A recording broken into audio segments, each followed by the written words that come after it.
Good afternoon. I think that was Tom. Hi, Tom. Hello, everyone. Morning. Hey, Ron. Hi, everybody. Hi, Brennan. Okay, good Hi, afternoon, Brennan. directors. Hi. Oh, we got an echo. Oh, maybe it's gone. Okay, good afternoon, everybody. I've got confirmation of quorum. I'll call the meeting to order. This time, first, I'd like to acknowledge we are on the unceded territory of Tack peoples. And we'll move on to adoption of the public agenda. So moved. Move second. Director Colburn and Director Lee. Any discussion? Additions? Seeing none, I'll call questions. Anyone opposed? Seeing none, carried. There's no Move petitions or adoption. Sorry, Second. Move adoption of minutes. Joe, Director Lee, Director Wally. Any errors, omissions? Seeing none, I'll call questions. Anyone opposed? Carried. Any business arising? No public considerations, no notice of motions. Chair's report, just a couple things. First, I want to send out thoughts to all our BC neighbors, Lower Mainland, Lower Vancouver Island, and everywhere else in the province being affected by the recent severe weather conditions. Some areas have never seen rain like that before. So our thoughts with all of you. And as far as I've heard, only one person apparently has been passed away from the slides. Our condolences to all their families. Moving on to the Ministry of Forest. We had a couple calls in the last couple of weeks regarding the recent announcements from the Ministry of Forests. She didn't really say too much the first couple of meetings, other than 2.6 million hectares identified and protected could result to 4,500 jobs, which talked to Kofi and seeing other indirect jobs is about 18,000 jobs. We don't know which areas will be affected this time. There's no plan in place from the minister at this time, even though she does state that there's a plan in place or will be in place, so we're waiting to see that. So it's very unsettling, I know, for the North Island, especially from our areas in our regional district. It could be devastating for some of our smaller communities. So with that, I think everybody realizes there was to be a rally plan for tomorrow. That has now been canceled because of the weather conditions and getting to Victoria. I'm sure there'll be much discussion in the near future regarding this issue. I did have an opportunity last week to meet with our MLA, Michelle Babchuck, and we discussed briefly the current forest industry, and we did agree that there's lots of unknown factors until we see more information coming out from the ministry and the province. I think the biggest thing is I look at is the provincial government just did what the federal government did to us back in the Discovery Islands, is there was no warning, no plan, and the biggest thing, no consultation to the communities. I think that's it, though. I did attend for my community on Remembrance Day for what they did. A virtual one was very nicely done by our local branch 270. And that's my verbal report at this time. Oh, one last thing, sorry. I did send an email out to all directors regarding our December 8th meeting. Those that wish, we're going to have a little social event here at the board office afterwards. There's still a few people I haven't heard back from, so I will connect with you today, tomorrow at the latest. So that's it for my report. So a motion to receive my verbal report, please. Move Move receipt. receipt. Second. Wally, Director Lee, thank you. Call question, anyone opposed? Seeing none, carried. Consent calendar, nothing. Committee chair reports, Electoral Area Service Committee. Motion draft minutes for the November 3rd meeting be received. Move So receipt. moved. Wally and Second. Abram. Any discussion? Seeing none, I'll call questions. Anyone opposed? Seeing none, carried. Next item, Strathcona Gardens Commission, draft minutes for the meeting on November the 3rd to be received. Move receipt. Second. Director Moglove, Director Lee, It was Evans. sorry, Evans, thank you. I do hear voices, just gotta pick them out sometimes. Any further discussion? Seeing none, I'll call questions. Anyone opposed? Seeing none, carried. Journal reports, management of garbage, highway rest stops. Motion to receive the report. Move receipt, Evans, and I'll have a subsequent. Second.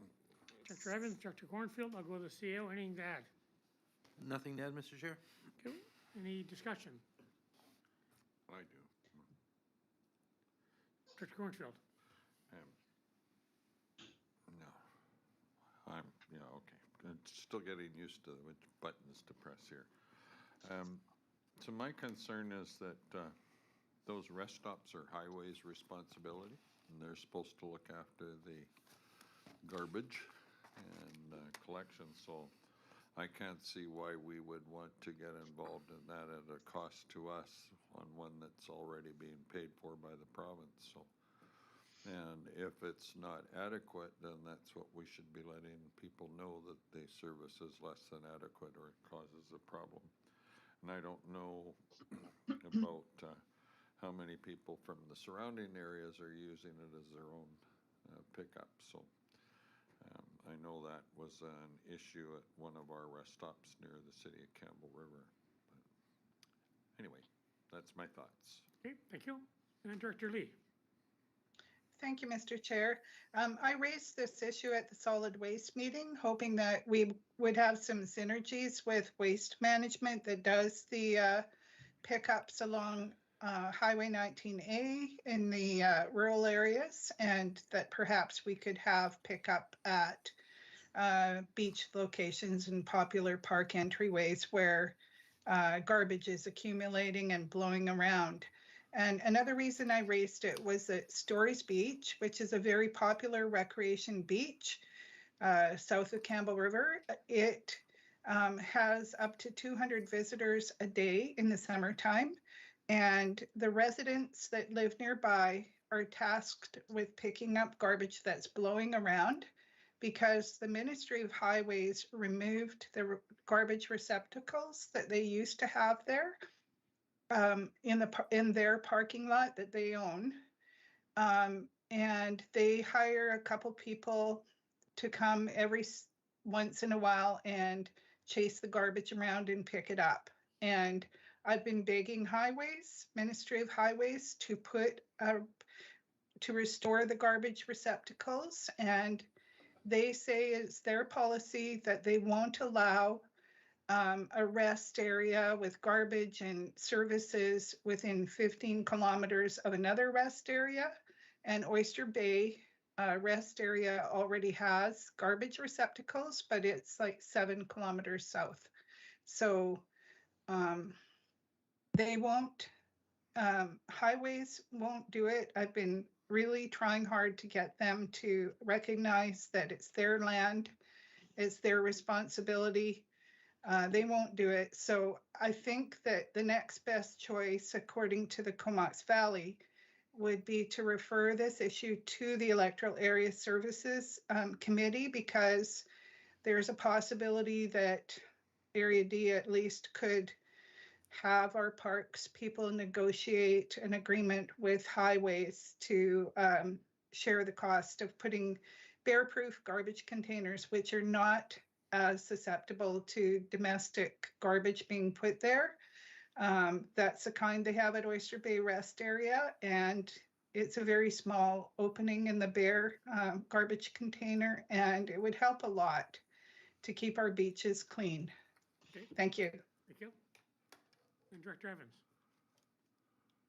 Thank you. And contained within the report is the letter that was provided with regards to this issue from the Comox Valley Regional District Solid Waste Management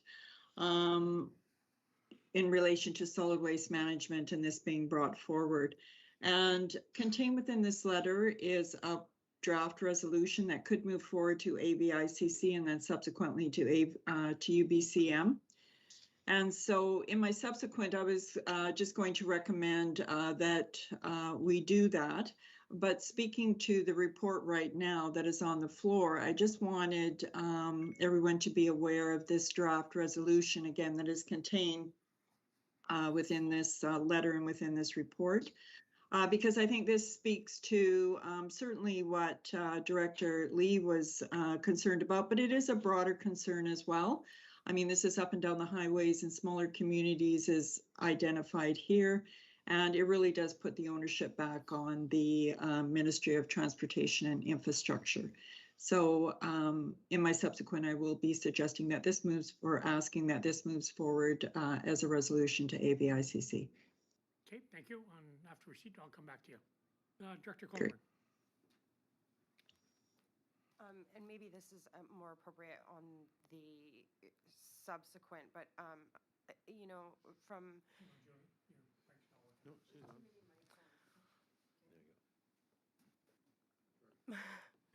good afternoon, everyone.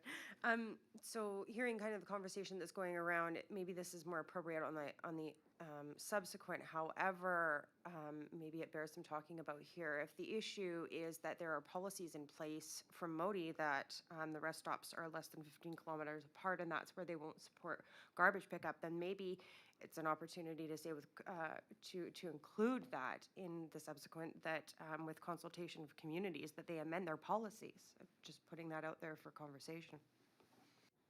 Okay, thank you. I don't see any further hands up, so I'll call question on the report. Is anyone opposed? Seeing none, carried. And Director Evans. Thank you, Chair. And my motion is that staff develop a one-page backgrounder to go with a draft resolution replacing UBCM with AVICC, which is in the resolution, and that those items come back to the SRD meeting in December for final approval to meet the AVICC resolution deadline. Do I have a seconder? Second. Director Lee, thank you. Anything to add, Director Evans? Thank you. And just speaking to this motion, I agree with both Director Lee and Colburn that really this is something that lies in the hands of Modi, and whether it is to amend the current policy or just to bring this to the attention that this is a concern that is impacting the SRD across communities.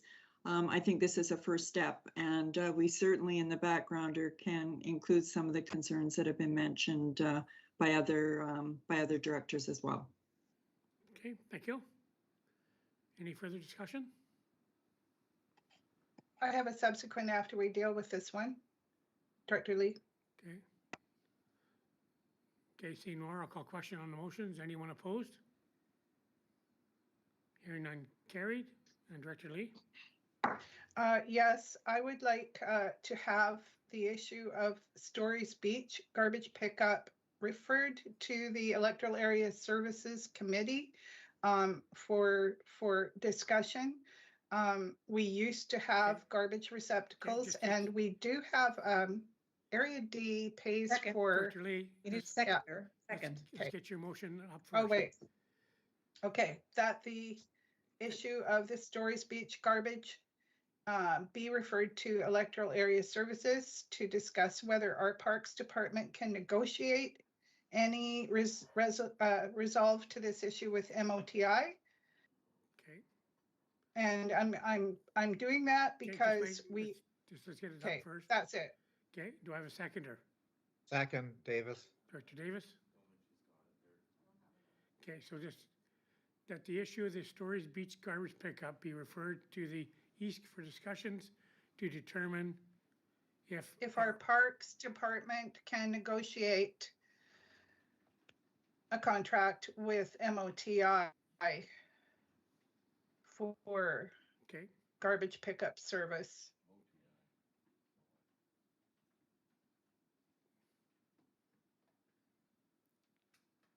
okay, moved and second by Director Okay, and Davis. And if I could speak to this, I believe that this is the approach that Comox Valley has taken to get their parks department to negotiate agreements with highways.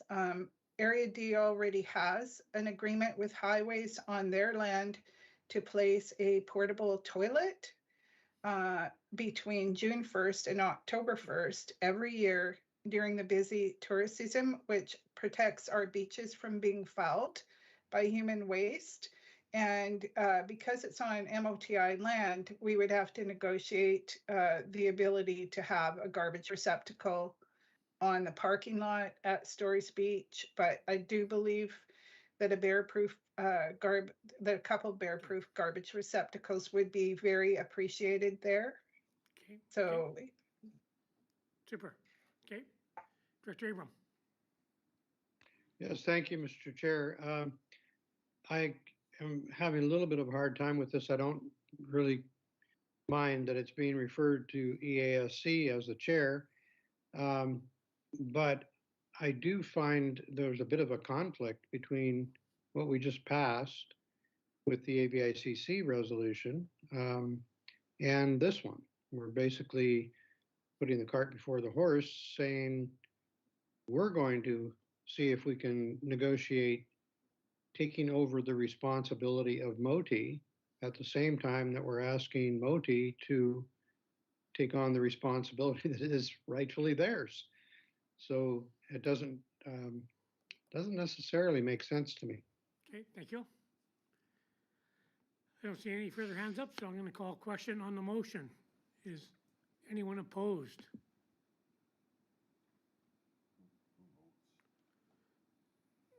Just, yeah, clarification, would this be the board?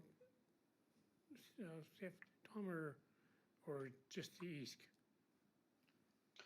it would eventually come to the board after it goes to EASC. No, this Because motion. it's still, No, this motion. this motion's being referred to EASC because EASC Yeah, is our Parks Department. okay, I'm just clarifying whether who votes. Oh, so, thank you, Mr. Chairman. I believe the full board would vote on Okay. this. And whether, if it passes, of course, then it would go to the EASC for the EASC to have a discussion, and then if they wish to make a recommendation back to the board, they could do that. Okay, thank you. So that means everybody votes. So again, I'll call question. Is anyone opposed? Seeing none, carried.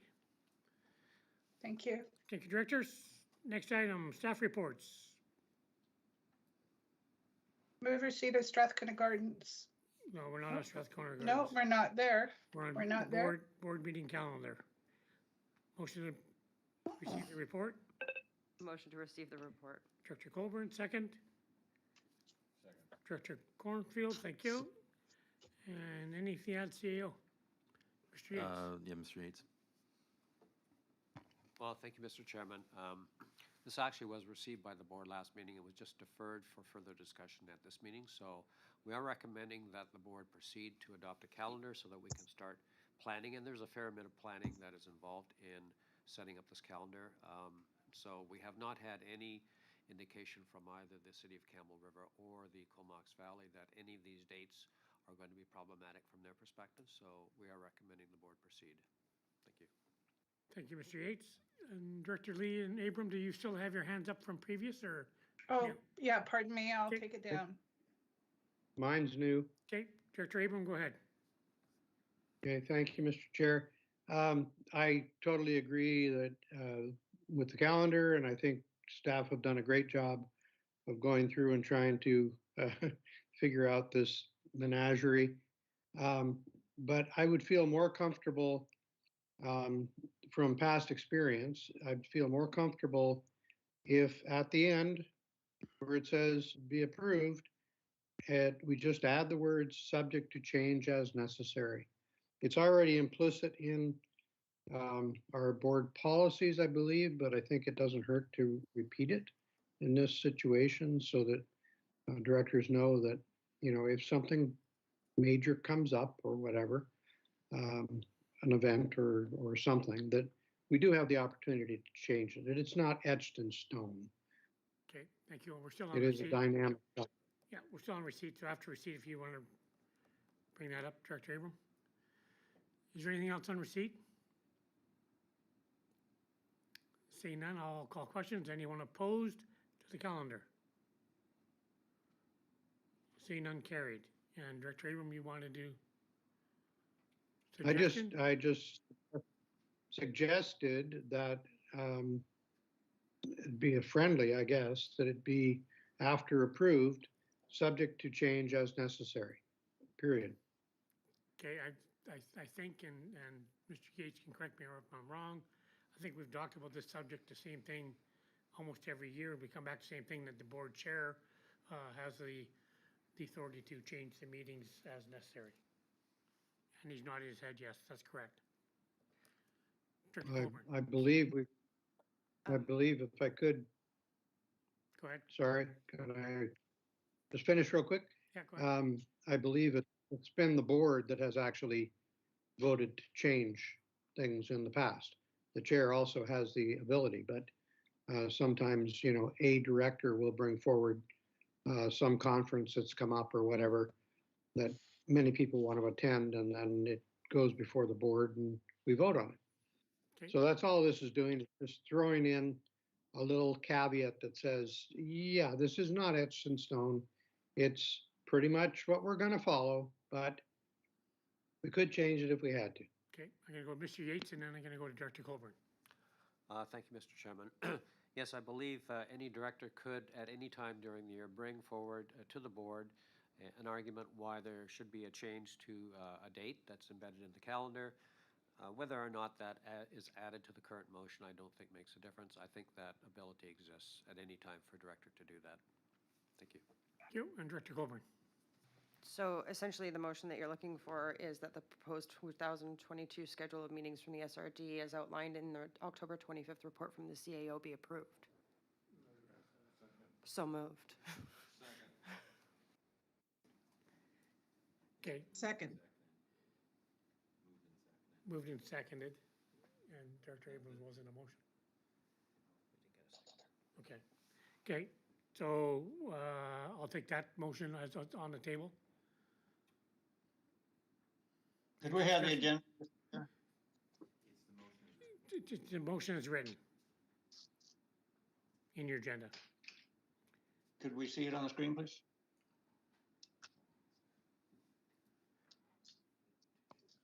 Yep, it's coming up.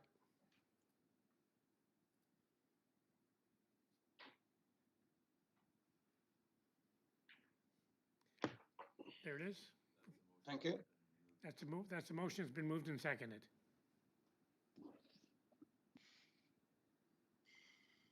Okay, don't see any discussion, I'm gonna call question. Is anyone opposed? Seeing none, carried. Thank you, everyone.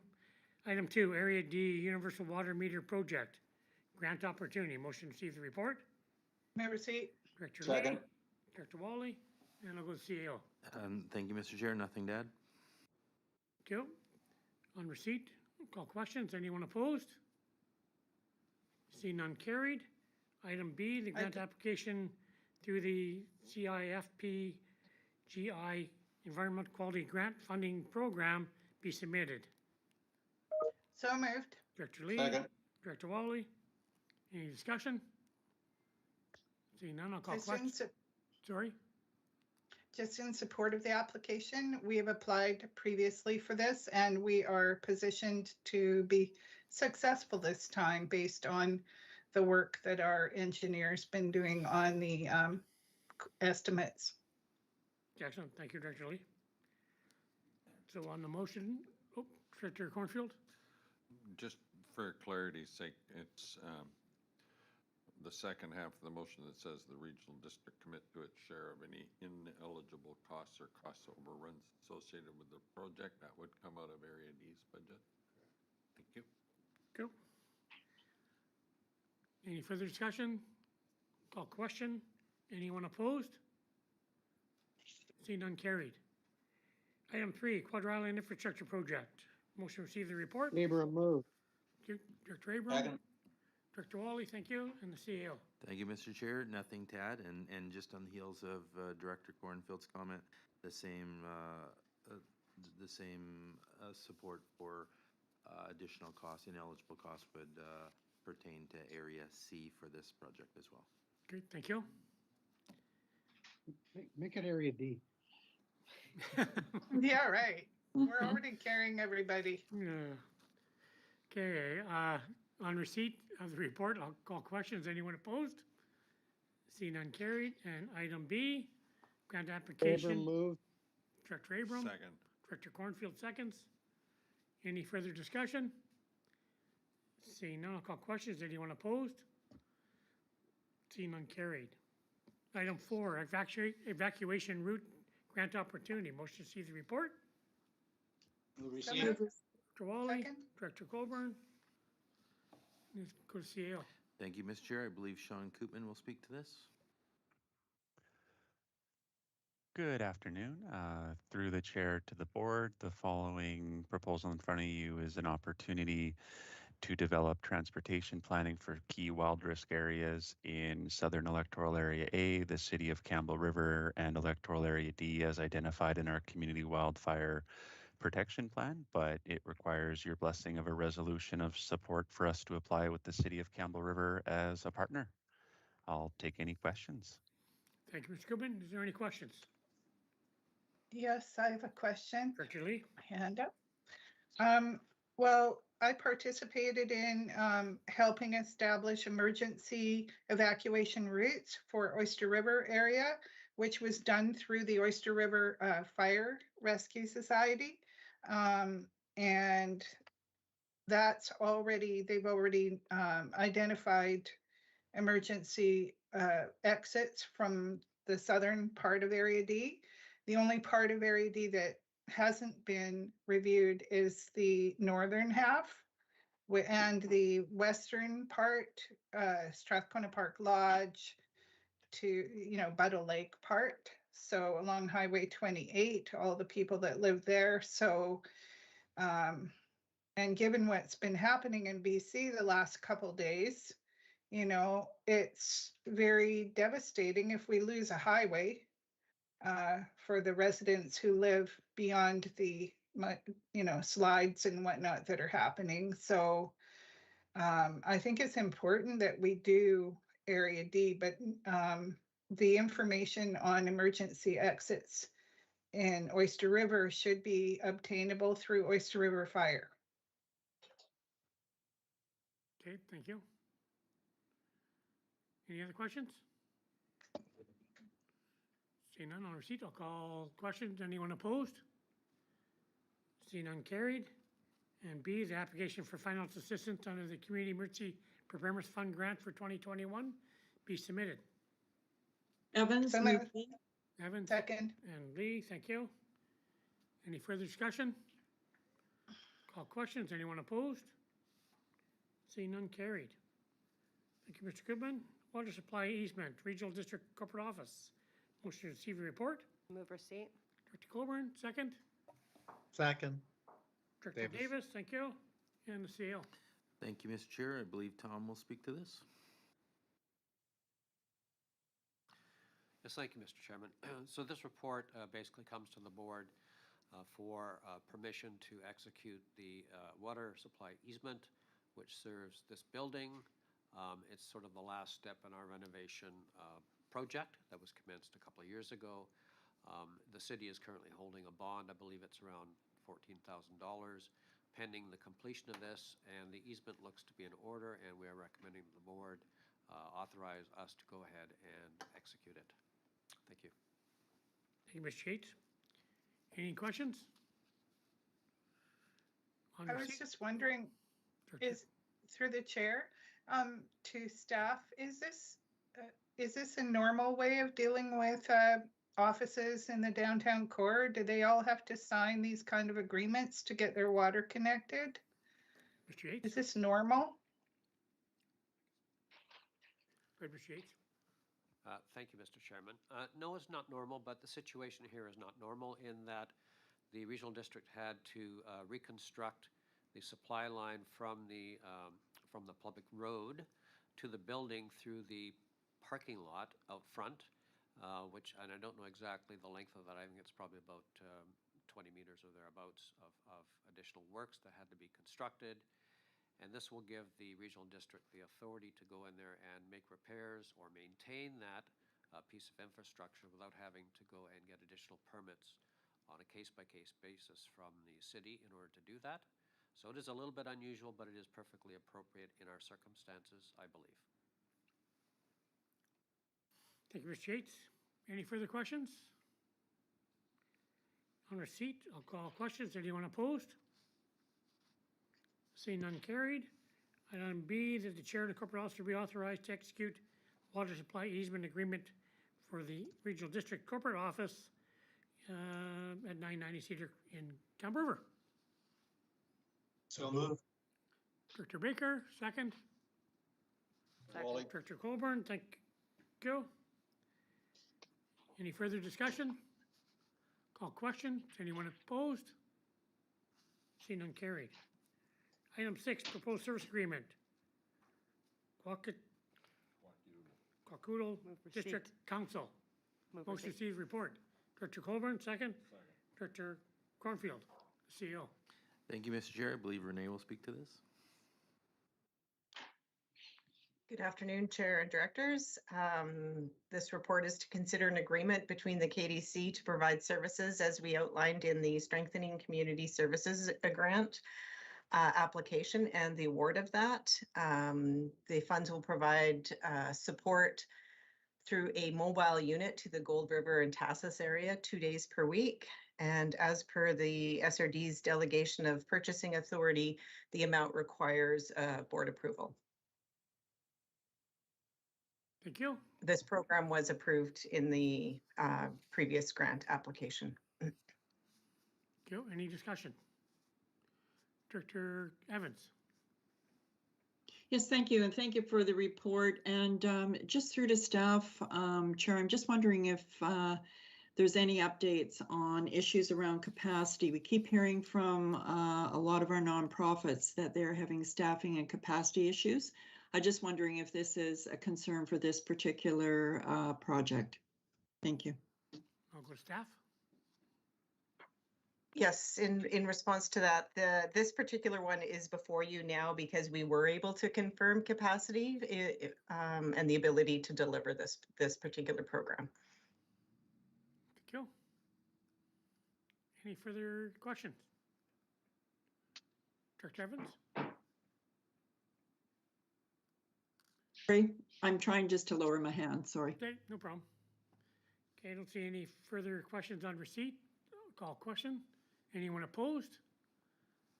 Carried. And on item B, draft service agreement for the COVID-19 unsheltered homeless response be finalized through the UBCM grant. Move B. Move B. Second. Second. Cornfield and Davis. Yeah. Any further discussion? Seeing none, I'll call questions. Anyone opposed? Seeing none, carried. Item 7, Distinguished Budget Presentation Award, Government Finance Officers. Motion to see the report. I'll move that the report No. from the Abram. CAO be received. Cornfield, second by Director Abram. Abram. And we'll go CAO. Thank you, Mr. Chair. So I thought it was important to bring to the board's attention some recognition from staff, and particularly the finance staff, that we have in the 12 or 13 years that we've been in existence here with the Strathcona Regional District. As most of you know, we've been working on developing and refining a budget template that I believe we've created something that meets the highest standards from the government finance officers, and as a result of that, we've received a distinguished award for our budget presentation, and quite proud of that. And congratulations to all of our staff and our finance staff. Thank you, CEO, and yes, thank you to all staff, in particular our finance. Congratulations. Director Abram, question. No, it wasn't a question. I just Okay. wanted to say a round of applause to Mike Armston and his staff and the rest of our staff that participated in the process. Thank you, So a Director round of Abram. applause. Thank you very much. Anything else? Call question on receipt. Oh, Director Cornfield? Yeah, I had my hand up. I think as well, congrats to our CAO. It's not just the finance staff, but it's also that overall management of our management team, I guess you'd call them. And I think it's everybody working together, so very, very pleased with the fact that their efforts have been recognized by the governing body, and well done, guys. So just add my congrats in as well. Thank you, Director Cornfield. I don't know if everybody else seen flash up on the screen that Mike said, thank you, everyone. So hats off, everybody. Super. On receipt, I'll call questions. Anyone opposed? See none carried. Item 8, budget surplus report, regional services. Motion to receive the report. Move receipt. Director Coburn. Cornfield second. I'll go CEO. Thank you, Mr. Chair. So in line with the budget timeline report that Mike has delivered to you later in the summer, what we promised is that we bring business cases to each committee in the board for things that are over and above the current budget. And in line with that, in preparation of seeing a draft budget in probably mid-late January, what Mike's done is just kind of give us a high level, each committee commission, a high level health status of each of the services. And so at the board here, we look at the regional board services, general government, and just to kind of give you, again, a high level view of the health of that service and the status of surpluses within those budgets is a good indication. So Mike has got a short presentation here just to kind of give you a view of how those services are looking in compared to last year. Now, one thing I will add, just a quick editorial before Mike begins, is that when we look at budgets, staff, the first thing we do is look at surpluses and see if they're going up or down. That kind of gives us a feeling of whether we're overspending that budget as compared to previous years or underspending it. So if your surplus is growing as compared to the previous year, then you're not spending as much of that budget as you traditionally have. COVID was a unique year. So we generated, all local governments, regional governments, that's for sure, likely generated higher surpluses in those years than they have previously. So what Mike's tried to give you here is not so much comparing it to last year, because last year's an anomaly, is to a typical 5-year surplus there to see, you know, what the surpluses is in this year as compared to an average year. So having said that, I'll pass it over to Mike. Hi, thanks, Dave. I don't have a PowerPoint presentation today, but Tom, if you want to bring up the report, we can answer any specific questions on that. But I think Dave did a pretty good job summarizing where everything's at. I don't have too much to add. So yeah, this financial forecast report is similar to what we prepared in the last year, but we added a 5-year median surplus value just to add a bit more context. The report really focuses on how the surplus compares to the prior year, and as well as how we compare to how we anticipate to compare to this year's budget. So as Dave mentioned, it's just part of one of the beginning stages we do. Being a regional district, of course, we don't have a general fund to draw on, so everything carries forward within each function from year over year. So it's kind of important to have that first look to kind of gauge how the next year's budget could be impacted. Surplus is just one of the many factors that's going to impact the amount. So as we progress, you're going to be seeing, as we progress through the budget process, you'll be seeing updated estimates and more commentary from staff as we work towards building out the next year's budget. I think Dave kind of covered the general story, but COVID put a damper on things in 2020, so surpluses were a bit elevated. We tailored our workloads and adapted to COVID where we could. We minimized any tax increases, and so now we're seeing those surpluses come down more to historical amounts. Connected Coast and Just Like Home will be the outliers here, and that's just the surplus there is just due to the fact that we're collecting money in advance of the construction, so those will get depleted based on the progress of construction. The other thing to mention is that there's some elevated variances this year just involving government grants and reserve transfers. That's just due to the timing of the COVID funds. And just the way we've recognized that. But other than that, everything is under budget. So if anyone has any questions, please let me know, or ensure to bring them up later when we have the draft budget in hand, and that should provide a more complete picture of how 2022 is looking to shape up. Thanks. Thank you, Mike. Any questions at this time? I had a couple questions, Director Lee. Go ahead. I'm amazed at the corporate admin surplus of $595,000. And I think that if we don't have an immediate need for that, we should be returning quite a lot to the taxpayers.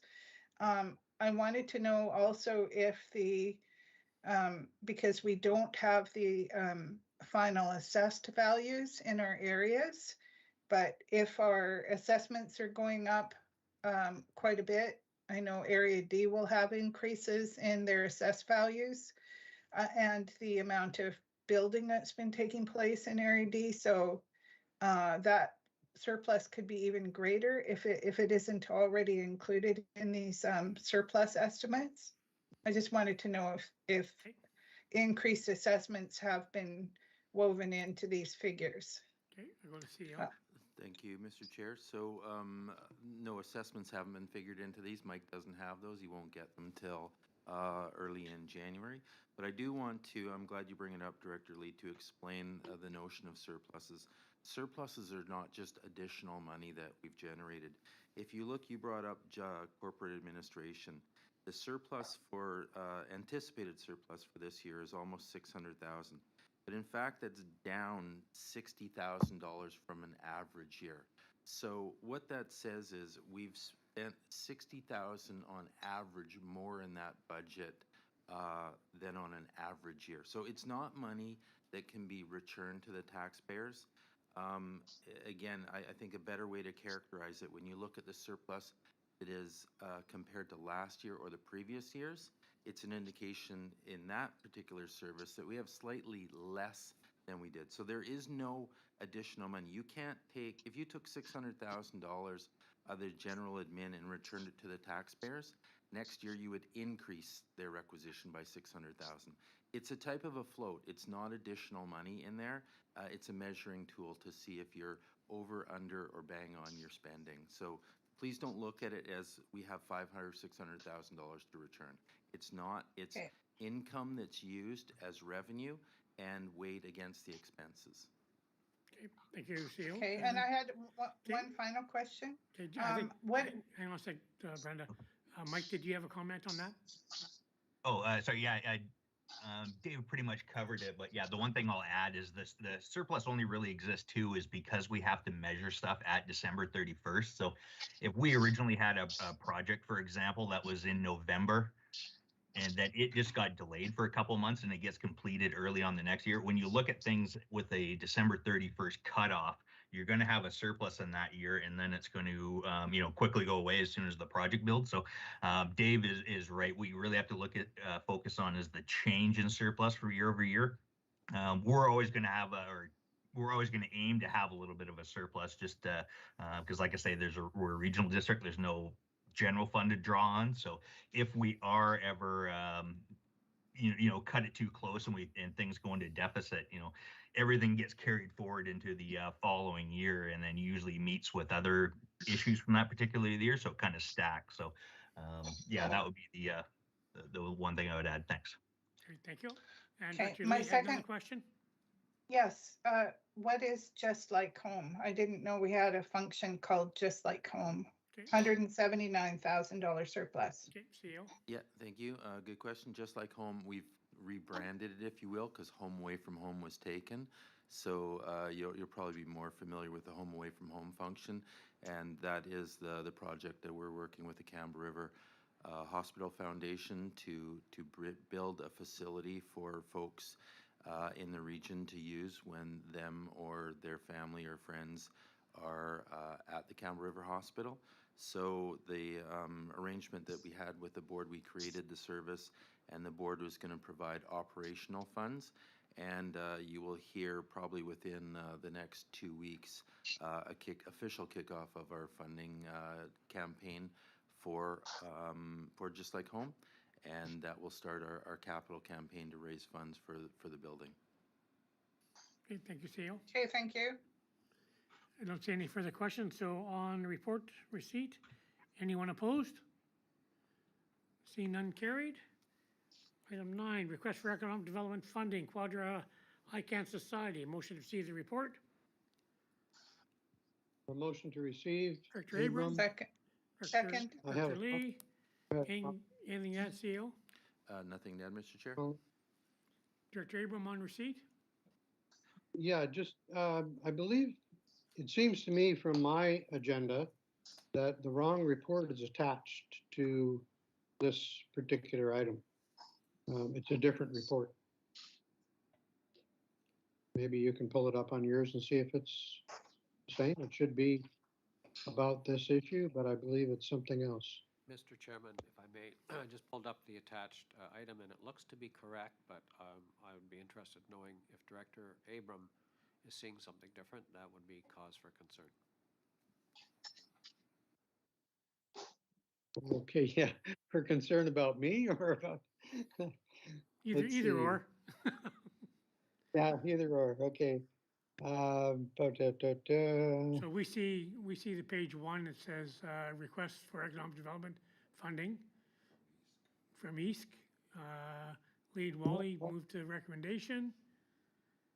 It looks all ducky, and I don't know what I was looking at, but Okay, I looked at it twice and I went, I okay, think the wrong report was attached, but it looks good, thank you. okay, thank you. Director Cornfield.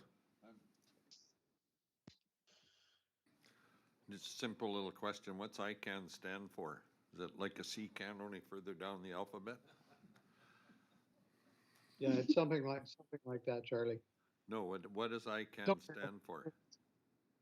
Read the report, it'll tell you. No, it doesn't. I can't remember. Oh. Okay. Okay, moving on. It's Island Climate Action Committee, I believe. Go. So on receipt, Thank you. I'll call questions. Anyone opposed? Seeing none, carried. Item B, the board approved the economic development grant for $2,000. So moved, Director Abram, Abram. second. Second. Director Wally. Any discussion? Seeing none, I'll call questions. Anyone opposed? Carried. Go. Item 10, request for final assistant, Ocean Grove PAC. Motion to Move receive. receipt. Director Lee, Second. second. Director Colburn. I'll go to CEO. Thank you, Mr. Chair. Nothing to add to that. Go. On receipt. Call questions. Anyone opposed? Seeing none, carried. Director Move Cornfield B. moves B, second by Director Lee. Second, Any discussion? Seeing none, I'll call question. Anyone opposed? Seeing none, carried. Item 11, request financial assistance, Mushroom Lake Campground. Motion to receive the report. Move receipt. Cornfield and Wally, the CO. Thank you, Mr. Chair. Nothing to add. Go. On receipt. Call questions. Anyone opposed? Seeing none, carried. And item B, the board approve a grant from Electoral Area A Grant and Aid for 2021 for $1,000 to the Gold River Rod and Gun Club. So moved. Director Wally, Director Cornfield. Any discussion? I'll beg your Yes. indulgence just for a second before we move it. This is a project. Oh, sorry. Go ahead, Martin. I'll let you go first. Sure. Just a quick question. I've stayed at that campground before and they charge for people to stay there. So I'm just wondering why they need this money. Okay, so yeah, it's during the summertime. It is open from the BC Rec Sites and Trails BC, so then you do pay for it. But this year, back in early September, a notice come out from Flinrow that they were closing the site, locking the gate.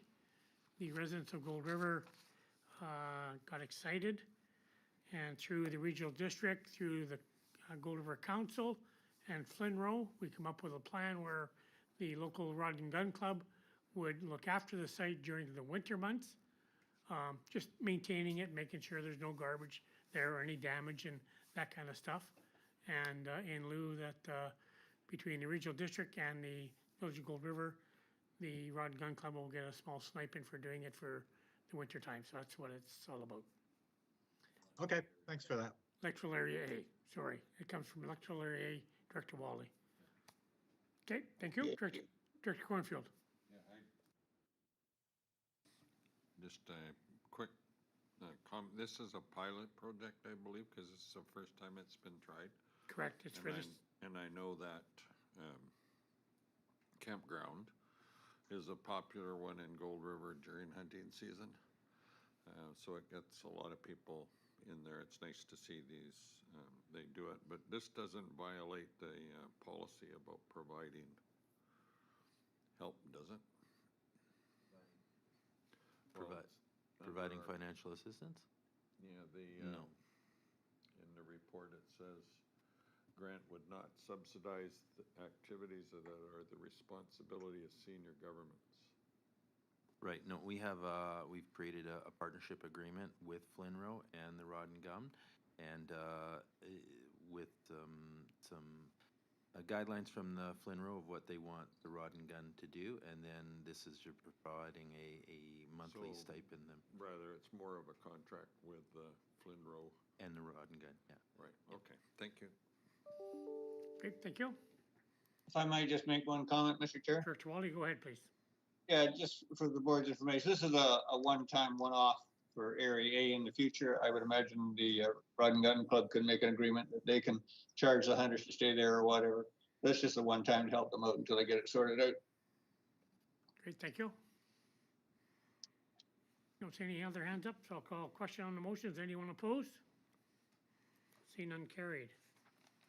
Under bylaws, bylaw 9495, OCP rezoning, Chelmsford. Motion received. On receipt, Abram. Director Second. Abram Second, and Director Lee and the CEO.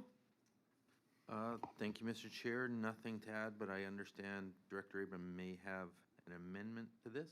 I could be wrong. Okay, we'll go on. Yeah, just when we get down to F. Okay, thank you. We'll go on receipt then. Anyone opposed? Seeing none carried. Item B, the bylaw 94 be amended to, by deleting the words part 26. so moved. Director Lee, second. And Director Wally. Any discussion? Call questions. Anyone opposed? See none carried. These are one of the ones that you wish you just go A, B, C, D, E, F, G. Item C, bylaw 94 be further amended by deleting Schedule A. Move C, Anderson. Anderson, thank you. Seconder, Colburn. Director Colburn. Any discussion? Seeing none, I'll call questions. Anyone opposed? Seeing none carried. Item D, bylaw 95 be amended by deleting the words part 26. So moved. Director Baker, Director Lee. Any discussion? I believe, Mr. Chair, this needs to be moved by an electoral area director. Yes, Yeah, sorry. it's all, it's electoral areas only. Thank you. So Director Lee, do I I'm have a happy to seconder? move. Anderson. Director Anderson, thank you. Any discussion? Seeing none, I'll call questions. Anyone opposed? Seeing none carried. And item E, number 95 be further amended by Schedule A. So moved. Director Anderson, seconder. Second, Lee. Director Lee. Any discussion? Call questions. Anyone opposed? Carried. Item F, a public hearing be considered for 94, 95. Be scheduled I'd like to for, move. If I could please move this one, Go Mr. ahead. Chair. go ahead, Director Abram. I'd like to move that a public hearing to consider bylaws number 94 and 95 be scheduled for Tuesday, January 18th at 7 p.m. And what else is on there? Okay, all the rest of it. No, the rest of it is basically as is, with the addition at the end, just as a caveat, that this will be subject to the COVID situation at the time. Okay, so the only thing that, just so I'm clear, Director Abram, you're changing the date to January 18th. And at the end That's of it, correct. at the end of it, you want to just put words in there, COVID, subject to COVID. So subject to the COVID situation at the Okay, time. thank you. Second. Thank you, Director I have a Wally. question. Question, Director Anderson? Thank you. Has the 18th been vetted with staff and the facility to hold the space? Yes, it has. Thank you. And the second is a subject to COVID guidelines. Does that, it's not clear to me that that would make it a different kind of hearing, or it would then be rescheduled, because there is certainly a capacity to hold, regardless of a COVID situation, a public hearing of some form. So I would like clarity in the motion, please. The clarity, if you'd like, Mr. Chair, I'll answer it. Go ahead.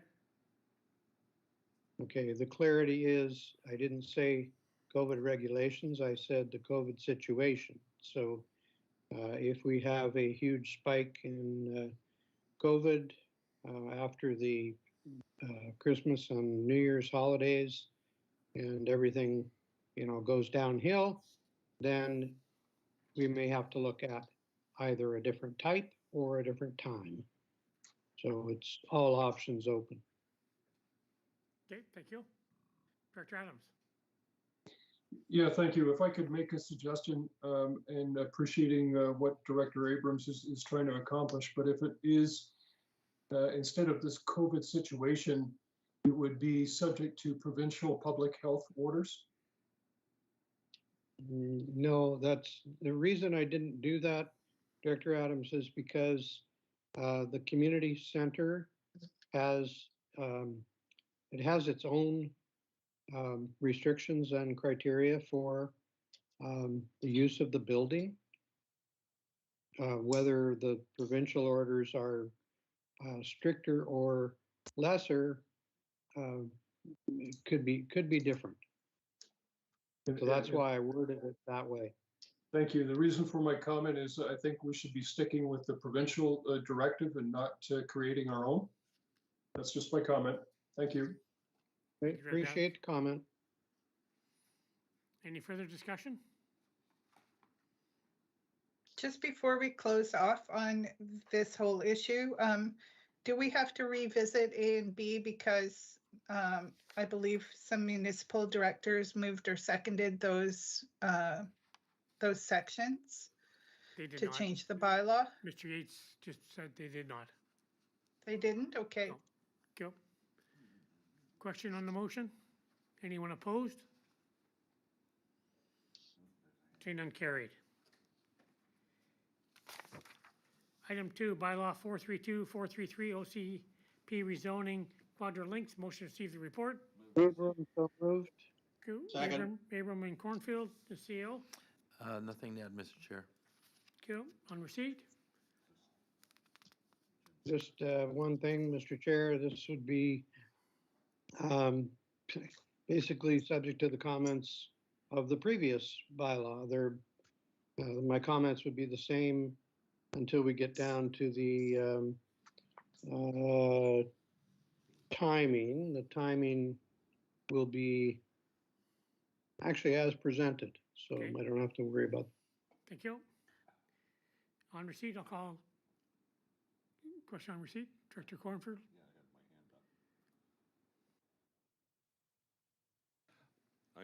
I was pleased to see this on there because I think it's looking at something different, allowing the campground associated with the golf course, I think will help Quadra Island's tourism initiatives and other things, because it's difficult if you go over to play and you go into the evening trying to match up with ferries. So I'm glad to see this moving forward. Okay, thank you. On receipt, I'll call questions. Anyone opposed? Once again, Mr. Chair, On receipt? on Director Cornfield's comment. Okay, go ahead. Just that it's the word campground is used. It's not a campground. It is RV park. a recreational RV park Right. For golf holidays. Right. Yep. Super, thank you. On receipt, question, anyone opposed? Seeing none, carried. And item B, the public hearing be considered for 7 PM Wednesday, January 19th. So moved, Abram. Second? Second. Director Second. Lee, thank you. Lecture only. Call questions. Anyone opposed? See none carried. Bylaw 3, number 435, sorry, OCP and zoning amendment for Treat Home. Motion received. So move receipt. Director Anderson, second. Second, Evans. Evans, and I'll go CO. Thank you, Mr. Chair. Nothing to add. Mr. Yates. Thank you, Mr. Chairman. Just for any director who hasn't noticed, there is a supplementary report that was added, I believe, just yesterday because of an error discovered in the map. The map is proposed to be changed, which is inconsequential to the application or to the outcome of the public hearing. But we are recommending that those actions of the board be done prior to third reading of each of the bylaws, just to revise the map. Thank you. Thank you. And Director Anderson. Sorry, better under B. I'll speak under B. Okay, thank you. On receipt, call question. Anyone opposed? Yeah, Mr. Chair. Director Mr. Abram? Chair. Yeah, just, it's not that I'm opposed, but I'm not quite sure I understood the extent of the changes that Mr. Yates just told us about. Are they substantive changes to the bylaw that would require us to go back to public hearing? Okay, I'll go Mr. Yates. Thank you, Mr. Chairman. No, they're not substantive. They're really inconsequential. It was an error made in the drawing of the boundary for the property. It should be confined to the east side of the road rather than the way it was shown originally. That has all been taken care of. It was the correct maps were advertised for the public hearing, et cetera, et cetera. So it's really an inconsequential thing. We're recommending, though, for the sake of clarity, that the board deal with that prior to third reading. Thank you. Go. Okay, thank you. On receipt, call questions. Anyone opposed? See none carried. On item B, the report of public hearing bylaw 434, 435 together with all supporting document be received. Move Move receipt. receipt, Evans. Evans and Anderson. And Director Anderson. Thank you. I just wanted to say for the full board, all 4 rural directors were there, which was great. I was at the public hearing in person and my 3 colleagues joined us remotely. John Neal was there in person and we had other supporting staff join remotely. This was a situation where I really wanted to be a public hearing that provided both online and in person. There was some discussion about just doing it online, and we had only 1 commenter online, and I think we had over 30 people in the room. It was very well supported by public and very well attended. Certainly by far the most attendance since COVID of a public hearing. And I could only find in all of the written comments and oral comments 2 people who had concern with it, and some others who had, some questions and would like to see some improvements, but overall supported. So I just really want to applaud everyone involved for the melded approach. It worked very well, and it really showed me the critical importance of providing an in-person component, at least on Cortez Island. Thank you. Thank you, Director Anderson. Director Cornfield. Thank you, Chair. I just had a question through on page 3 of the report. Comment from Martha Abelson and an answer from Chair Anderson regarding the permitted accessory uses associated with community land stewardship, which I would look at almost a conservation type approach to things. And the chair's answer was clarified that the zone being applied for community land stewardship is the second time the zone has been used on Cortez. That the permitted accessory uses listed in the bylaw are residual from when the zoning was initially created and not due to a request from the current applicant. But if they are still uses in the zoning that's there, then they would be allowed, would they not? And her concern was regarding retail, sawmill, planer, wood processing, metal fabrication, etc., which doesn't, to me, seem to be consistent with the community land stewardship, or what I would consider would be a use under something entitled that. So could the Chair, Director Anderson, clarify what she was mean by that they're residual, and if they still exist, if they're still in there, then that would be a permitted use. Dr. Johnson? Thank you. I don't remember if I used the word residual, but probably our recording secretary recorded right. What I intended to make clear was that this is the second time this zone has been used, and that when it was created some 15 years ago and applied for the first time, it was a 130-acre piece of land, I believe, and there was an intention of doing having a micro sort of light industrial space on the property where all of the property owners could have workshops and store store excavators and things, so that there would be a spot on the property that everybody could do that kind of work. And that is the case and has been happening for a decade and is working very well. This situation, this applicant applied for that same zone and didn't modify the zone and make it community land stewardship 2 and delete some of those uses. But it doesn't sound like any of them intend to use the full extent, but absolutely they would be permitted. And given that Siskin Lane is a sort of a tenants in common situation, in order to do that type of use that would be permitted if this passed, they would also have to internally agree. And given the residential nature, it's probably less likely, but it would be permitted by our perspective, is my understanding. Okay, thank you, Dr. Johnson. Any further question on B? Hearing none. Question? Anyone opposed? Hearing none, carried. Item C, supplementary report from CEO be received. Move receipt. Second. Director Anderson, anything to add on that one, CEO? Nothing to add. Call question. Anyone opposed? Seen none, carried. Item B, Appendix 1, Schedule A, Bylaw 434 be deleted, and the revised Appendix 1 attached to the November 16th supplementary report from the CO be submitted, therefore. Electoral areas only. So moved. Anderson, seconder.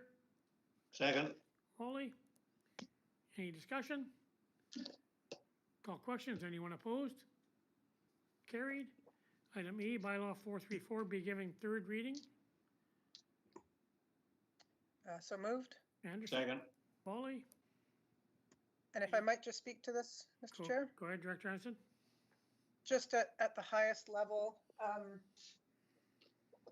I just pulled out a copy of our official community plan and wanted to read just two small sections, just a couple of lines here from it that we updated just about a year ago. In the overall residential settlement section of our official community plan, it said affordable and special needs housing on Cortez will be promoted in the following manner, and then there's a number of subsections, and one of those is the allowance for the siting of additional dwellings on a property without subdivision, depending upon parcel size and provided certain conditions are met. And then under the community land stewardship designation, specifically in the OCP, the opening line states, consideration shall be given to applications which offer protection for sensitive natural areas, including foreshore, safeguard significant forested areas, and development of interior roads at a scale and design standard in keeping with the rural character of Cortez Island. This application, I think, meets and indeed exceeds what was set out and intended in the OCP. They had put covenants on the property prior to, sort of at the time of purchase, long prior to their application to the regional district, which set aside a number of acres, I think 2 or 3 acres of protected area adjacent to Hanks Beach Park on the water, and indeed conservation covenants on a significant portion of the land in support of ecoforestry. And so at this time, they don't have quote unquote sort of amenity-like offerings because they did those really early on in their ownership of the land. We tried to negotiate some kind of trail along the driveway, and that's not on the table. I would have liked to have seen it, but really understand where the applicant has come from not wanting it, because it is indeed the driveway past all their homes, and there would be very limited ability to control it if it became disrespectful. And they do allow public at this point, unofficially, but without limitation, to use that. So I would have liked to have seen it, but I understand why not. And for me, it's not a showstopper at all. And as I said, it was very well attended, and we had a lot of input and only 2 concerns. I did want to share one last thing, and that's that you might not know unless you got out a map and looked at everybody's addresses that commented, but all of the majority of the significant neighbors circumnavigating or surrounding this property showed up and were in support. The 2 who were not in support weren't, in the immediate neighborhood and had general sort of high level concerns about policy implications. And the final thing I'll say is that I know, and it was brought up at the public hearing by a fellow director, that this is not a common thing to happen perhaps in urban or suburban areas. But it is something that Cortez has done a lot of, a number of people owning a large property together. It makes it more affordable to share some of the infrastructure costs. And so there are, just off the top of my head, 8 or 10 very large properties that have done this historically either through a tenants in common or a co-op or a corporate structure. So it's something that's actually really supported here to keep land somewhat more affordable, and it will be receiving my support at this time. Thank you. Thank you. So on item E, call questions. Anyone opposed? Selectable areas only. See none carried. Item F, bylaw 434, Cortez Island Community Plan, bylaw 2012 amendment number 3 be now reconsidered, finally passed and adopted. So moved. Anderson, seconder. Second. Foley. Call questions. Anyone opposed? See none carried. Item G, the appendix, scheduled A's. Motion to Move G. Dr. Anderson, seconder. Second. Foley. Call questions. Anyone opposed? See none carried. Item H, 435 be third reading. Get third reading move. Anderson, Second. Foley. Call questions. Anyone opposed? Carried. And item I, the bylaw 435 being electoral area I, Cortez Island zoning bylaw 2002, amendment 31 be now reconsidered, finally passed and adopted.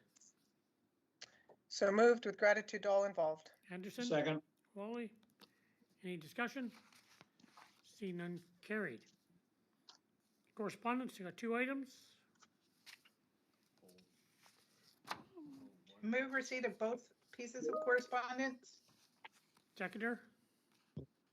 I'd like to pull If I 2. could pull item number 2, I Okay. want to speak to it. And Okay, I so- have a subsequent for that. Okay, we're just gonna go Okay, I'll through.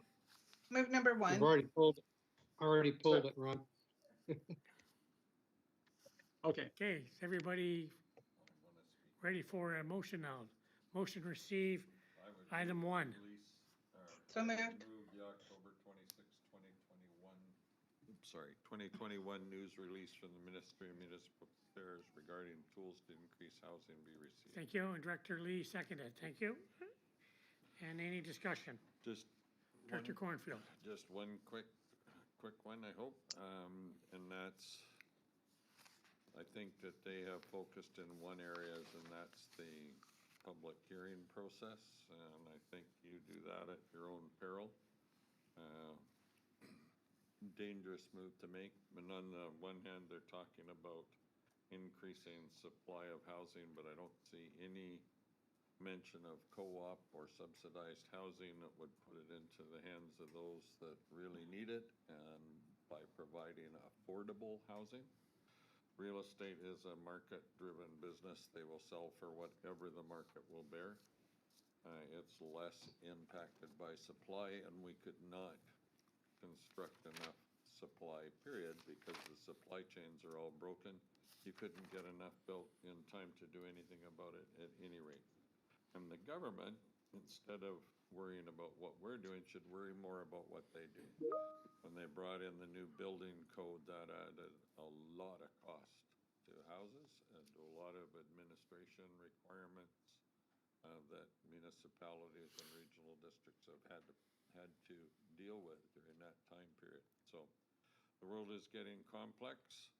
It needs simpler provincial legislation and regulation as well. And I don't see that happening, but they sure seem to be focusing on us. And we're the ones that will bear the brunt of anything of a neighborhood that doesn't like what's being proposed. Thank you, Director Cornfield. Director Abram. Yeah, I'd like to agree with Director Cornfield wholeheartedly, and the whole public hearing issue, that's just insane. We have public hearings for a reason, and to just say if it's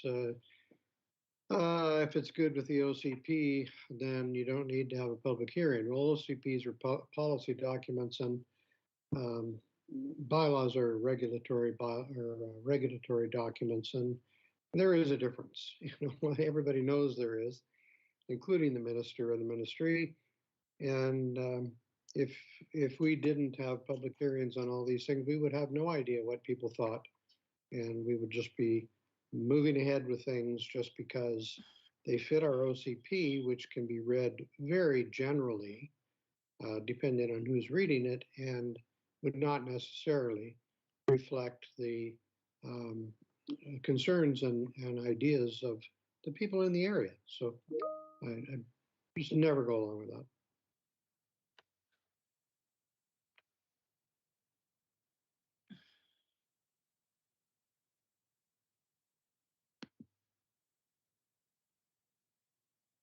Anybody there?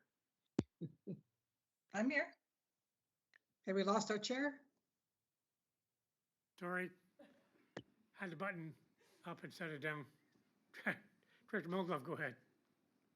Thanks. I just wanted to make everyone aware that these provisions are not mandatory.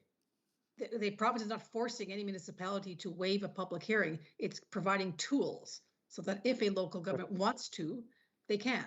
So it's not mandatory. And this is actually making life easier for those communities that want to move forward on these types of things. This is what local governments have asked for over and over and over and over again. So they are not making it mandatory. Thank you, Dr. Milglove. Any further discussion? On receipt, call questions. Anyone opposed? Carried. Item 2, Team Aeronautics Service. Motion to receive the report or the correspondence? Liberty. Second. Lee and Abram, I believe. And discussion, Mr. Director Kerr. Thank you, Chair, and I'll have a subsequent to this, but this group did have the opportunity to come and make a presentation to us recently. I attended their opening of their new base up at the airport the other day and got their presentation and got a chance to view their very sophisticated equipment that they use for, as they refer, bringing the emergency department to an accident scene. So I think this is a really, really important regional initiative, and I'm going to make a recommendation that we request a staff report on this, on ways that we can help finance their funding goal. Okay, thank you. Second. It wasn't a motion, it's going to. Any other discussion? Yes. Director Abram, go ahead. Yes, I don't disagree with Director Kerr, but I do have to say that this is at this time not a proven resource for our area. They may work in other areas where they are well known, but I think it would be premature to allocate money when we have, right now, we have a stellar rescue service, help service, whatever you want to call it, in this area through Coast Guard, through search and rescue, through DMD and all those different groups, and through the medevacs from Vancouver. But perhaps after a year of operation or so, then, we will be able to see what they can do. If, I don't know how many of you noted the news item today about 442 Squadron being used in the mudslide, specifically in Highway 7, where there were 2 mudslides that blocked off hundreds of cars. And there were over 300 people evacuated by our 442 Squadron from Comox base. So, I think we do have a fairly sophisticated rescue system here with Coast Guard and with others. And I don't think that we're in any position to be funding an outside organization at this point. Director Abram, you're debating on receipt of a report. We've had nothing on the floor at this time. But we may have shortly. Director Adams. Okay, well, Thank you, Chair. I certainly concur with Director Kerr in that this is a great additional service to our region, servicing the entire region. And as anybody remotely aware of the tragic accidents that can occur, time is of the essence. And so I'll be interested to hear what Director Kerr's subsequent is as to if there is a funding request and potential sources. But my understanding is it will just be a referral to staff to maybe find out that information. Thank you. Thank you, Director Adams. And Director Lee. I saw the presentation a few months back. Very impressive paramedic service. I think it should be financed through Emergency Management BC, and I think it should be available to all of BC.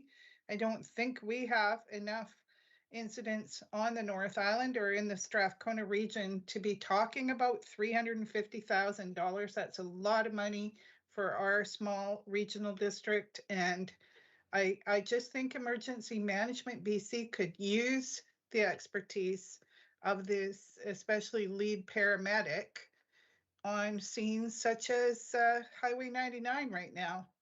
Would be great to have it available for all of BC and financed through EMBC.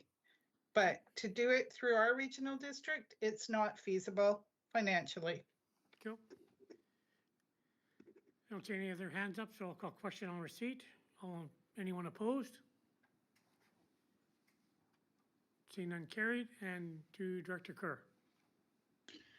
Thank you, Chair. And sorry, I was going to type it out, didn't get a chance. I move to refer to staff for recommendations and opportunities to help finance the team funding goal of $350,000. Second. Okay, I'm just waiting for Edie to finish typing up, make sure we got it all, Director Kerr. Okay, so Edie's got it up. The matter of be referred to staff recommendations and opportunities to help finance a team funding goal of $350,000. If I could just speak to some of the comments, I totally agree with some of the fellow directors that we do have some good services, but we do have some gaps too in those services. And this is one particular initiative that really does help fill some of those gaps where time is of an essence.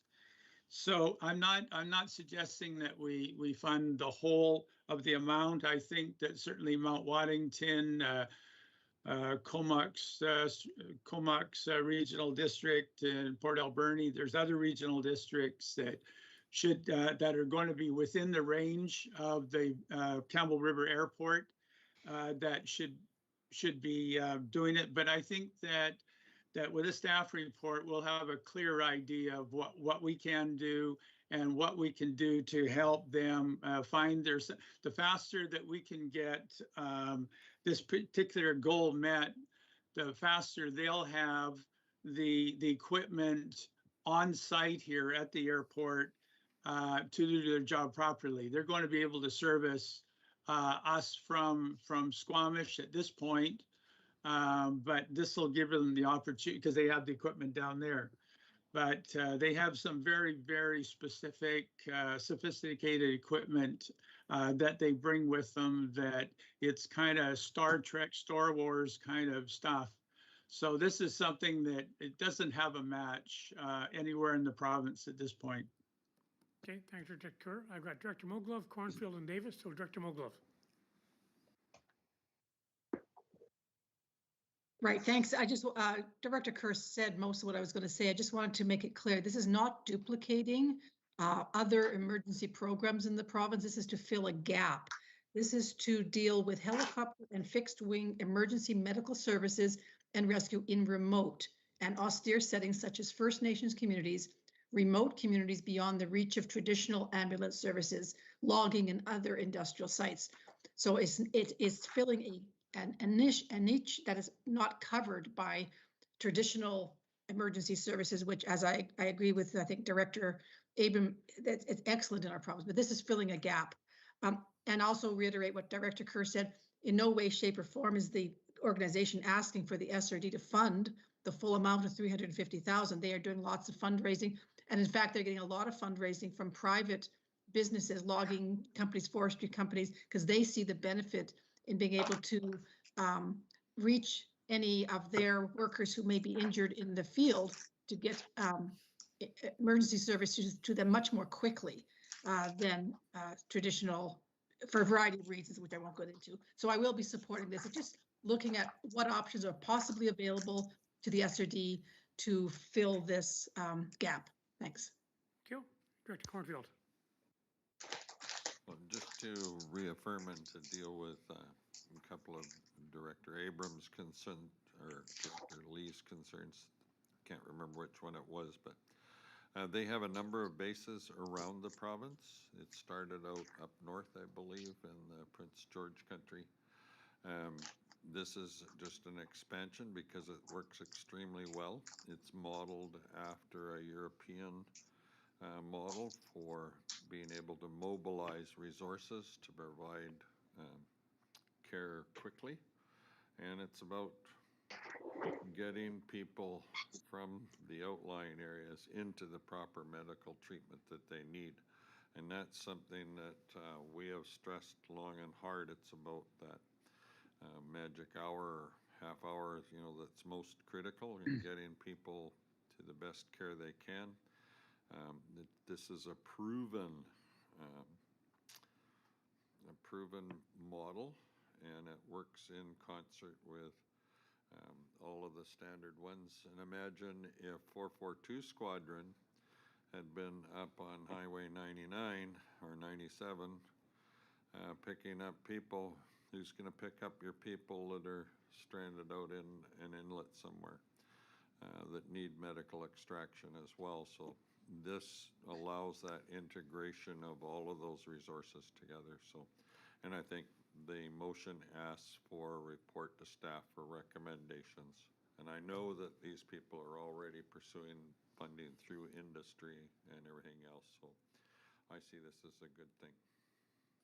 Thank you, Director Cornfield. And Director Davis. Yeah, thank you. I think I might have raised this question with them directly before, but it's certainly something I sort of want to, bring to attention is, will they or are they planning on having any night flight capabilities? Because I know in Tassus, when we've had issues here, quite often nightfall is the big issue, and then we're stuck with ambulances and long drives over what I consider a very bad road into Tassus. So I just want to make sure that that comes forward and those questions are answered. Thanks. Thank you, Director Davis. I got Director Lee and then Evans. Director Lee.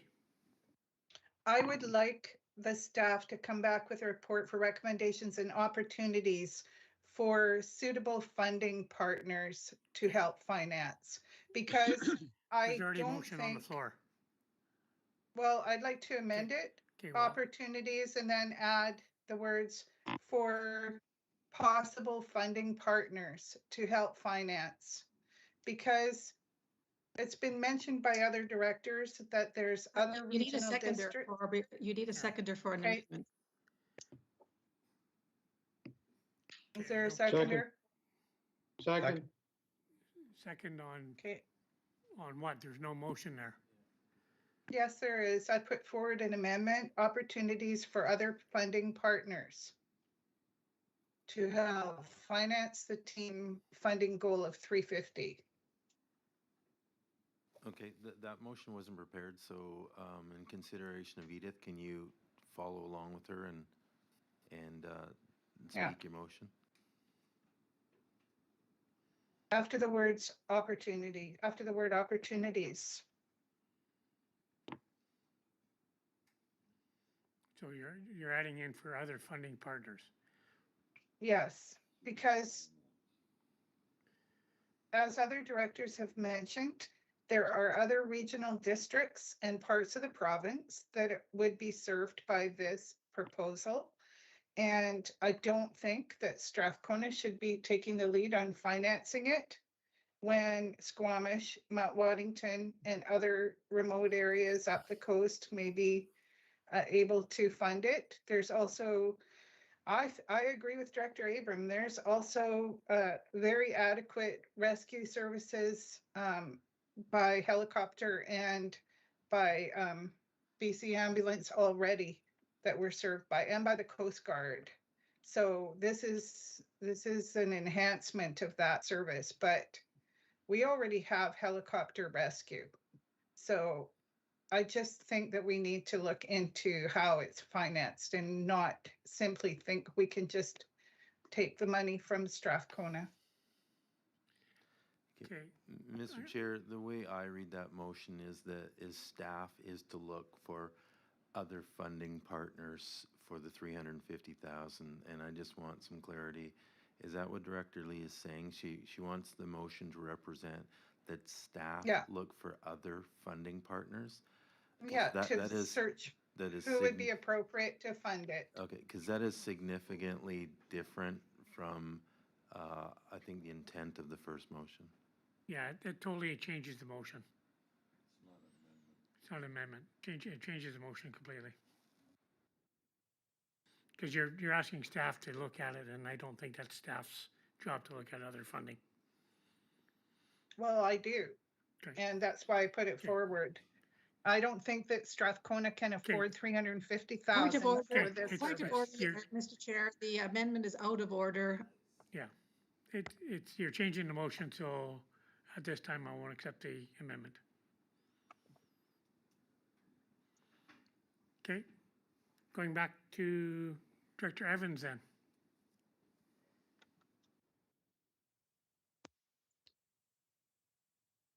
Thank you, Chair. And just speaking in favor of this motion, I think it's important that we do receive a report, even in the letter that is provided in our agenda package. I think there's a lot of progress that's being made on the fundraising side. And so just getting an update on where they are at with their funding, I think is also important. But why I think this service, it's been mentioned by a number of directors, but why I think this service is important is even when we were in the process of having negotiations around the table, talking about our hospital, we certainly heard from the resource sector, particularly logging, that golden hour and how critical that was. And what this service, I think, is providing is direct on the ground, on site, immediate support that is really going to enable save lives. And so I really think it's important that we certainly get that report back from staff, but I believe this is an important gap that our communities need and the North Island needs. Thank you, Director Evans, and I've got Director Adams. Thank you. Speaking in favor of the motion, also want to be cognizant of the comments of the other directors. There is no question that the SRD cannot and is not even in the position to consider anything in the neighborhood of 350,000. It's just looking as to identifying what this service is, if there are any opportunities to be a small partner in a big initiative. And I think we'll just be patient and wait for a staff report with further details. Thank you. Thank you, Director Adams. I don't see any other first-time speakers. Director Abram, do you have something else to add? Yep. Yeah, I just, having been in the light station business and very, very close to the rescue sector for over 25 years, I couldn't be more in support of more resources. So please don't get me wrong. I totally agree that this is a great idea if it works.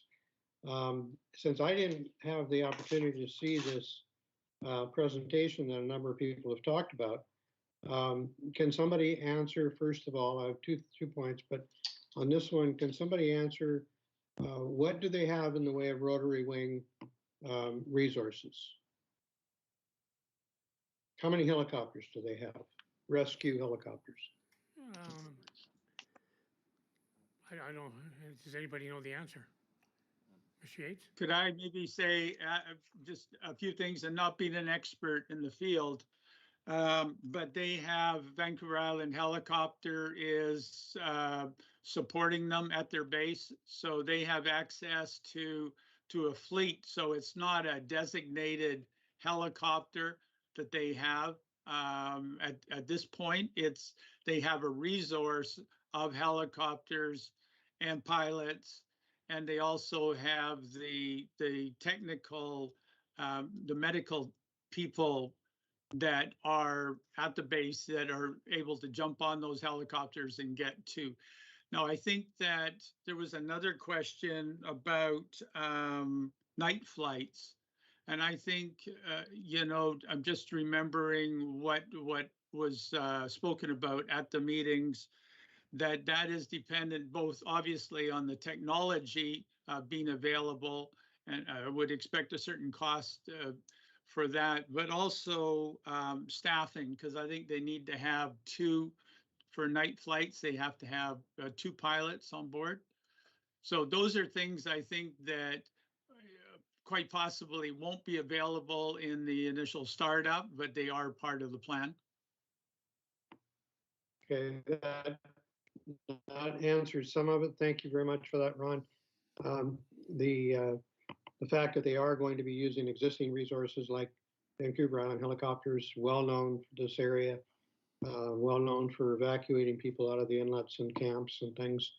The night flight part of it, that's, they should talk to Wayne Colson and find out how to do that best. And as far as the availability, I guess that's going to be the big thing. Do they have, since we have such a shortage of qualified paramedical kind of people, that's going to be something that's going to have to be worked on and provincially supported to be able to increase the number of people that are available to fly them out there when 442 is out on Highway 7 in Kent. So yes, I totally support that. I support this report. I just want to make one comment real quick right here. If many of you may not have heard this, but the province just declared a state of emergency at noon for the entirety of the province to help the movement of essential goods and supplies to support the provincial response to the widespread damages to communities. And Trudeau has just now deployed the Air Force to do the same for BC. So that's breaking news right now, just happened. Thank you, Director Abram. Mr. Yates said too that if you'd like, we can send you the link of the presentation. But staff, I'd love it. yeah, staff has said that you were at the meeting, in the presentation. Anyways, Pardon me? we're gonna send it to you. Okay, Director Cornfield and then Director Adams. And Lee. Just for some clarity, the idea is to make all participating helicopter companies would be trained up, and the idea is to link all of those resources. So if one company happens to have all of their choppers out on jobs, and there's another company that is part of it, then they would also be trained, have access to the equipment that they could do the flight.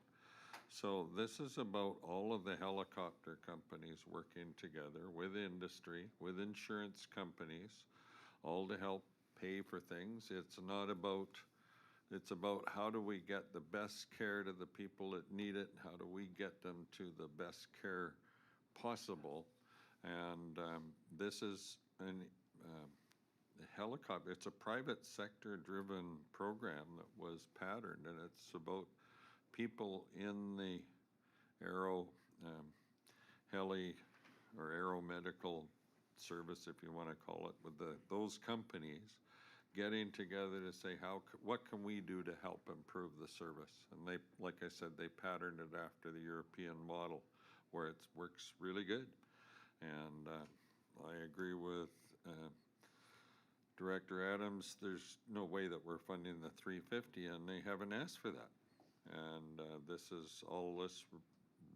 the motion moved by Director Kerr is just that we send it to staff for recommendation and what are opportunities that we can help. And maybe it's just even linking up with Sean.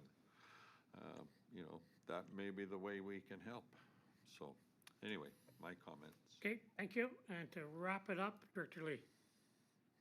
I wanted to ask through the chair that the staff report include information on whether these helicopters would be able to land on the hospital, or whether you're talking about transferring people from an accident site to the Campbell River Airport and then having to transfer them to an ambulance to get them to the hospital. Because we had a huge discussion, and I'm going through the cobwebs of my brain when Larry Sampson was on our board, and there was a huge discussion at the hospital board about having the right to land helicopters 1 and 2. Some of them can't land on the hospital, and it seems to defeat the purpose if you're flying them in the golden hour and then having to transfer them at an airport and then drive 15 minutes. Whether these helicopters are going to be able to land at the hospital itself. So I'd like that to be featured in the report. Okay, thank you. Chair, if I could answer that. Go ahead. Yeah, that was definitely something that was brought up at their presentation at the airport, and the bonus of having qualified medical people with the technology on site, able to make the determination of what the injuries. They've got ultrasound equipment where they can actually do ultrasound at the site, in the air, or whatever. They have all that. It gives them the ability actually to make the decision at that point where the most appropriate facility that they're going to get that patient to. So they don't have to get them to the airport or get them to the hospital for a determination. They can be making those determinations on the spot. And if the person needs to go to specialized hospital resources, they can then do that to make that decision. So that is totally time saving. Okay, thank you. Thank you. And Director Baker, final comment. I believe with helicopters as such, on board is an advanced care paramedic normally. So, I mean, the level of care that you would receive opposed to first responders or even the regular paramedic, I think is going to be life-saving. Thank you. Okay, thank you. Okay, I'm gonna call question on the motion. Anyone opposed? Lee, Director Lee's opposed. yes. Seeing no others, I'll call it carried. Okay, no member reports, no management report, no new business, no Denman, no closed. So just before we terminate, once we terminate, please don't sign off. I just want to ask you a thing about our next meeting. So a motion to terminate, So moved. Colburn and Lee. Anyone opposed? Seeing none, carried. Okay. And I think we could probably stop the recording then.